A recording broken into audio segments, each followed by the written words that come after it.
Masya Allah, tabarakallah. Memang kalau kita lihat ya, bagaimana sejarah Rasulullah Shallallahu Alaihi Wasallam ketika melakukan satu perjalanan dari masjid ke masjid, dari Masjidil Haram ke Masjidil Aqsa, yang merupakan kiblat pertama umat Islam. Baru kemudian Rasulullah diangkat ke Sidratul Muntaha untuk menerima satu perintah, yaitu perintah yang tidak diberikan melalui malaikat Jibril, tetapi Allah Subhanahu Wa Taala langsung berikan kepada Nabi Muhammad Shallallahu Alaihi Wasallam, yaitu salat. Banyak ketika diperingati setiap tahun dalam Isra Mi'raj, peringatan tentang perjalanan Rasulullah Shallallahu Alaihi Wasallam. Tetapi sedikit orang yang membahas tentang peranan masjidnya terlebih dahulu. Maka kami yang bergerak dari masjid ke masjid ini mengikuti daripada perjalanannya Rasulullah Shallallahu Alaihi Wasallam dari satu masjid ke masjid yang lainnya. Karena perjalanan dari masjid ke masjid ini sebagaimana janji Allah Subhanahu Wa Taala, bahwa Allah Subhanahu Wa Taala akan memperlihatkan kebesarannya melalui orang-orang yang melakukan satu perjalanan dari satu rumah Allah ke rumah Allah Subhanahu Wa Taala yang lainnya, yaitu dari satu masjid ke masjid yang lainnya.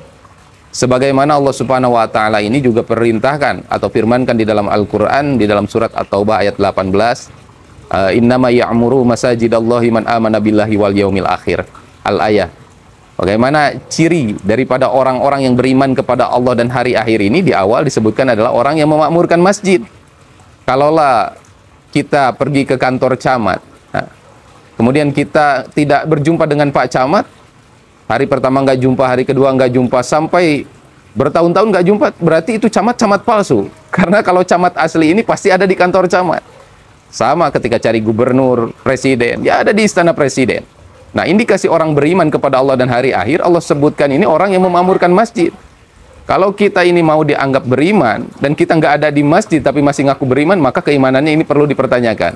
Karena orang yang beriman ini, bagaimana dia memakmurkan masjid-masjidnya Allah Subhanahu Wa Taala. Tidak disebutkan satu masjid, tapi masjid-masjidnya Allah Subhanahu Wa Taala. Maka pergerakan dari jamaah ini, sebagaimana para nabi terdahulu, mereka kholwat, tahanus. Kalau zaman dahulu ini harus ke gua-gua karena memang belum ada masjid.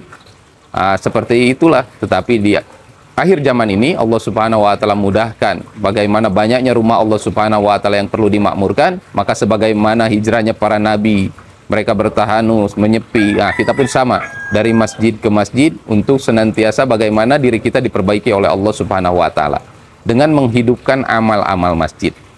Maka peran masjid begitu penting, dan sebenarnya ini yang harus dibahas terlebih dahulu sebelum bagaimana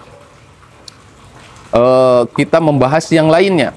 Karena apa? Karena memang sangat penting peranan masjid ini di akhir zaman. Jadi seperti itu, kenapa harus masjid ke masjid? Karena Rasulullah SAW pun melakukan perjalanan dari masjid ke masjid. Anja